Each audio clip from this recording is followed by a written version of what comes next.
5 worst moments in Yellowstone franchise I wish Taylor Sheridan had completely avoided.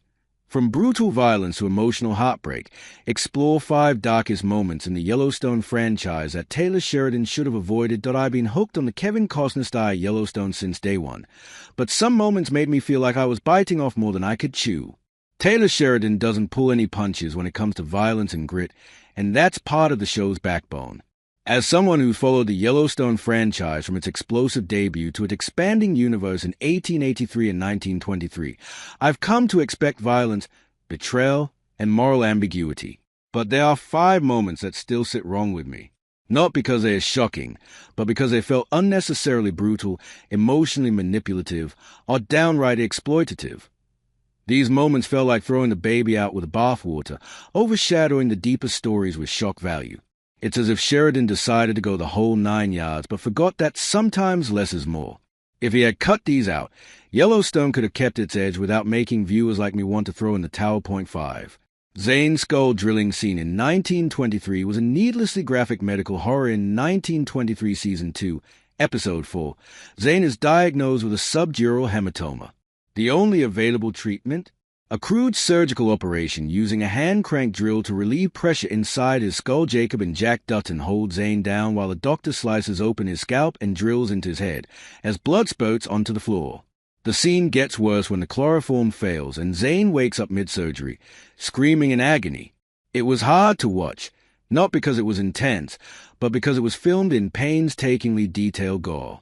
Taylor Sheridan may have wanted to depict the harshness of frontier medicine, but instead, the show veered into body horror territory that felt wildly unnecessary. 4. Case's mercy killing in Yellowstone Season 1 turned tragedy into exploitation. In Yellowstone Season 1, Episode 2, Case stumbles upon a meth lab explosion on a Native American reservation. Amid the wreckage, a man, burned beyond recognition, begs Case to kill him after learning his family died in the blast. Case obliges, shooting him dead in a moment meant to be mercy. But what could have been a powerful commentary on addiction, grief, and systemic failure instead felt rushed and brutal, with no real reflection on what it meant. It's one thing to show the harsh realities of reservation life. It's another to use a man's pain and death as a plot device without offering context or humanity. 3. Rip killing Rowdy was a turning point in Season 5 that didn't need to be so final. In Yellowstone Season 5, Episode 8, we get more backstory on Rip's early years at the Yellowstone Ranch. After Rowdy, another ranch hand, makes vulgar comments about Beth, Rip confronts him. The confrontation escalates until Rowdy pulls a knife. Rip overpowers him, grabs a rock, and beats him to death. This event is positioned as a moment Rip earns John Dutton's complete trust. John then helps cover up the murder, essentially binding Rip to him for life. Well, while the intention may have been to show how far loyalty goes on the ranch, the violence felt excessive, especially for a teen character whose life had already been marked by trauma. There was no exploration of guilt, only the message that murder equals loyalty. 2. Death of baby John Dutton felt emotionally manipulative. In Yellowstone Season 5, Episode 1, Monica goes into labor early and, while rushing to the hospital, crashes a car with Tate in the backseat. She and Tate survive. The baby doesn't. They name him John, after the Dutton patriarch, and then they bury him. This moment could have been a tender exploration of grief, but it came and went so quickly, with little narrative follow-through, that it felt like the writers used a baby's death to push Case and Monica's story forward and then moved on. It wasn't just devastating, it felt hollow. 1.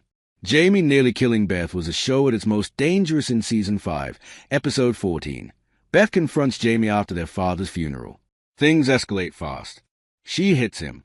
He hits back hard. Then he throws her down and starts choking her, intending to kill her with his bare hands. Though it's one of the darkest scenes in the entire series. And frankly, I wish I could unsee it. Rip bursts in and saves her, but Beth, blooded, bruised, and enraged, stabs Jamie in the chest, killing him. Taylor Sheridan tries to frame it as poetic justice, but this was not drama. This was near-lethal domestic violence, and it was handled with the emotional depth of a bar fight. Beth and Jamie's rivalry never needed to go that far. The show crossed a line here. And for what? A shocking finale? A viral clip? Sheridan's storytelling instincts were way off the mark. I know that Taylor Sheridan wants to tell stories about power, land, family, and legacy. And he does, often brilliantly. But these 5 moments, they were unnecessarily cruel, and they undercut the emotional intelligence that the Yellowstone franchise is capable of. Violence can serve a purpose, but if it becomes a point of the scene, if it becomes so intense that it overshadows a character's or plot, then it's no longer storytelling. It's a spectacle. So I'll leave you with this. Do you think these scenes added anything to the series, or did they cross a line that never needed to be crossed? Let's talk. Scroll down and comment your take. No sugarcoating. The Yellowstone franchise show is available on Paramount+.